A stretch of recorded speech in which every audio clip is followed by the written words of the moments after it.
Boy! Inaalala lang ako. Alala nyo ba nung nangangarap tayo magkaroon ng swimming pool? Naligo tayo sa may garahe. Ang ginawa po namin, naglagay kami ng ng mga sabon, tubig, nag-slide-slide lang kami. In-imagine namin nasa swimming pool kami. Naisip ko lang, boy, wala namang laman yung swimming pool natin ngayon na tubig. Ba't kaya hindi natin gawin yun? Oh!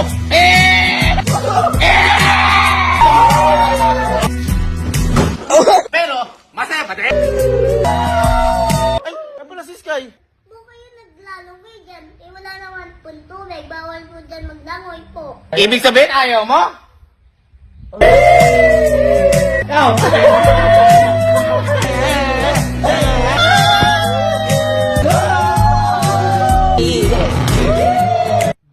Ginagawa din naman yung may bata dyan. Liligo lang naman kami. Naliligo ko kaya nilang tubig. Ayaw ba si mama?